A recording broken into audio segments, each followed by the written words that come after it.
Selamat datang di Ermo TV.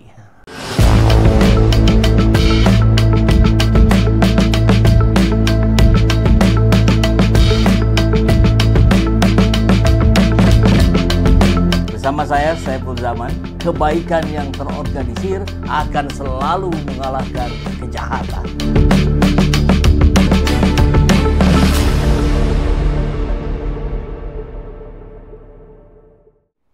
Bismillahirrahmanirrahim. Assalamualaikum warahmatullahi wabarakatuh. Waalaikumsalam warahmatullahi wabarakatuh. Pak sedikit Pak. Kita cuma satu, Pak. Pak sedikit Pak. Bapak sedikit, Pak. Pak sedikit Pak. Pak soal Pertamina Pak. Ini kan Pertamina kan yang Pertamina. Ini sedang ramai ya Pak. Iya, lagi diurus itu semua, ya. Untuk mengembalikan kepercayaan. Lagi diurus semua. Oke. Kalau Pak Yasri, Pak, Kita bersihkan, kita tegakkan, kita akan pokoknya membela kepentingan rakyat. Hari ini kita lihat Mencermati oplosan yang terjadi di Indonesia ini 2018 sampai 2023, artinya itu 5 tahun.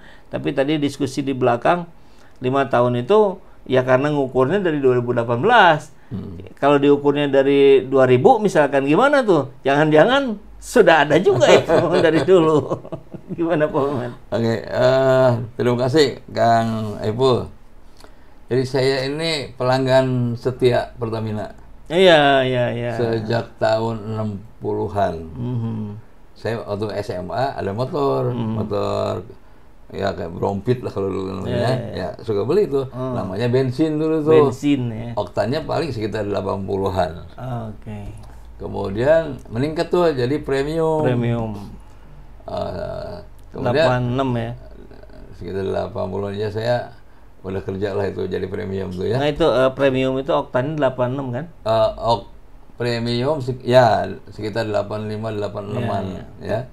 Kemudian ada lagi berikutnya lagi ada Pertalite. Ya. Pertalite itu 90. Jadi sebenarnya udah ada kemajuan, udah bagus. Kalau soal oplos itu biasa. Nggak apa-apa.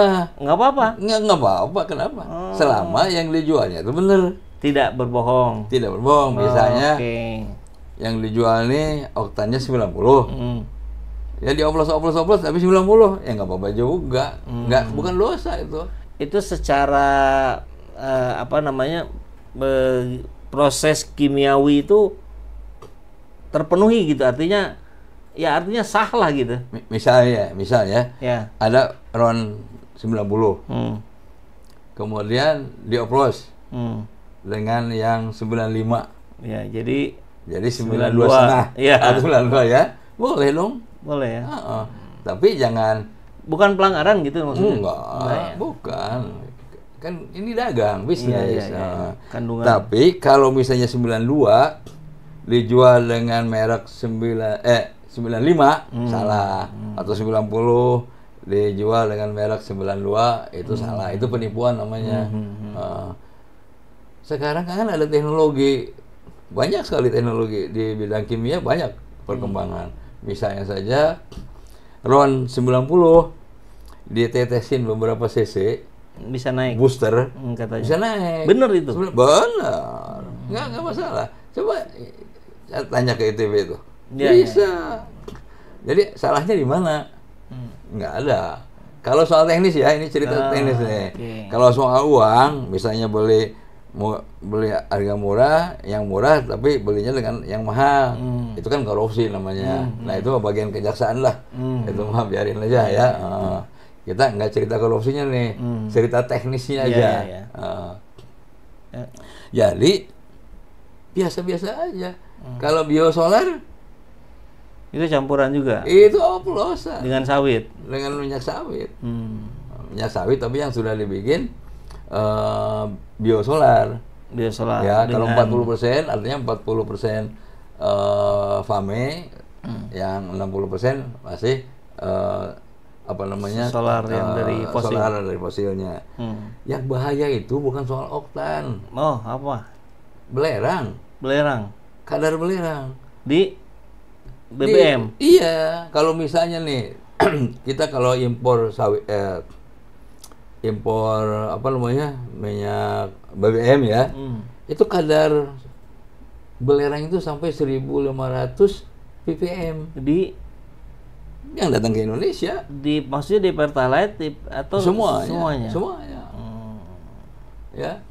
Nah, kalau yang biodiesel itu alhamdulillah karena dicampur dengan nabati, minyak nabati, jadi enggak segitu lagi. Sekarang udah tinggal 1.000. Udah turun. Nah, ini yang membuat rusak mobil dan sebagainya. Nah, kalau misalnya sekarang ada ini logika ya. Iya, iya. Sekarang dianggap Pertamina nipu nih. Yang 92 tapi dikasih 90. Iya. Rusak tuh mobil. Coba tanya ke bengkel. Ada nggak yang rusak mobil? Serentak segitu. Wong itu yang diperiksanya kan tahun lalu. Kok rusaknya sekarang? Ini kan kita karena panik. Jadi berpikir, wah, apa aja yang ini, pokoknya Pertamina jelek. Nggak bisa lah, nggak bisa berpikir gitu. Tapi memang agak sulit ya trust itu ya dari rakyat ini. Nah, kalau trust, makanya karena kan merasa dibohongi gitu. Ini kan belum terbukti nih. Ya.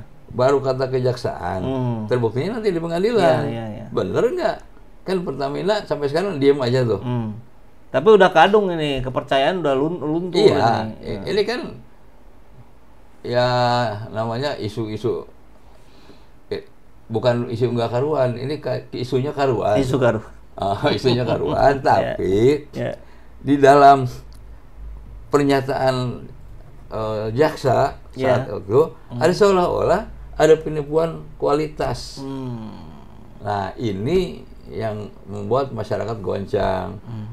Sebaiknya atau seyogianya kejaksaan lebih hati-hati di dalam ini. Karena ini pengaruhnya dahsyat ini. Iya. Semua. Jadi ini yang diperiksa tahun lalu. Ya. Yang produk sekarang dianggap jelek semua. Kan enggak ini. Walaupun ada sih orang-orang yang mencoba mengetes dengan oktan meter. Alat ukur. Ini sama-sama Pertalite. Yang satu diukur 86. Oke, bener ya. Bener. Tapi yang satu lagi 92. Kalau gitu di mana salahnya nih? Kok apa mungkin di alatnya?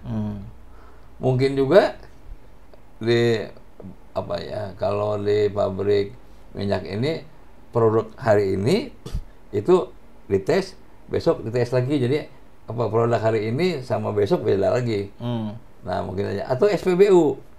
SPBU itu ada yang murni Pertamina, ada yang punya swasta tapi dikelola oleh Pertamina. Dan ada yang murni swasta.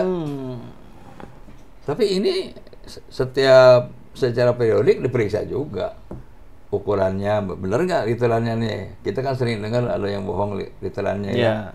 Harusnya 1 liter, ini 0,95 ya, nyolongnya dari situlah ya. Nah, kita nggak cerita soal nyolongnya nih, tapi ini trust. Kalau saya tetap percaya sama Pertamina. Sampai kemarin ngisi Pertamina? Tetap Pertamina. Kenapa? Karena nggak mungkin sejelek-jeleknya orang, segoblok-gobloknya, sebrengsek-brengseknya orang mau merusak kualitas itu tuh. Itu saya kebetulan pernah di BUMN dulu, megang unit produksi. Itu minyak itu setiap ini kalau ini saya produksi minyak dulu ya. Minyak. Itu pagi-pagi ada laporan, siang ada, malam ada. Dan yang sudah di tangki itu tetap juga ada. Jadi quality control tuh nggak bisa dipakai main-main lah. Tapi ada juga barangkali ya surveyor yang mau main-main nih. Ya. Menteri Pertanian kan menggagalkan atau mencabut izin pedagang pupuk. Karena ternyata pupuk misalnya yang harusnya kadar urea itu 48%, ternyata hanya 10% misalnya, 20%. Jadi di bawah ini. Tapi di dalam ininya benar, barangkali pada saat pertama ya. Kalau itu kan daftar saat ini mengenalkan ini rekomendasi sertifikatnya. Tapi mungkin juga pada saat itu yang benar dikasihnya. Nah, begitu penjualan itu dikasih yang jelek. Bisa kan? Bisa, jadi ini macam-macam jadi. Tapi saya sih sampai sekarang kayak Sukovindo misalnya, nggak yakin dia mau main-main angka. Walaupun dikasih duit, ya katakanlah kalau 0,5% barangkali lah. Udah ini jangan keatasin aja misalnya gitu ya. Disogok gitu barangkali kalau. Tapi kalau misalnya dari 90 bikin 100 ya nggak mungkin lah, nggak. Saya masih yakin itu karena saya merupakan pelaku industri dulu. Jadi nggak inilah. Ya. Coba tanya orang Pertamina, gimana cara ngoplosnya bisa jadi, ini kan antara 90 sama 92 ini kecil sekali. Ya. Katanya di kilang Singapura katanya Pak. Ada rumor begitu. Ada yang bilang juga di kilang di Merak. Iya, Merak. Sekarang ayo kita lihat ya. Harga Pertamax berapa ya sekarang? Wah, berapa ya? 13.000 kalau nggak salah ya. 12 sekian. Iya. Harga Pertalite berapa? 10.000 ya. 10.000 karena ini subsidi. Nah, subsidinya itu 4.000. Sebenarnya harga dia itu 14.000. Lebih mahal daripada ini. Lebih mahal. Jadi kalau kita lihat ke situ lucu memang.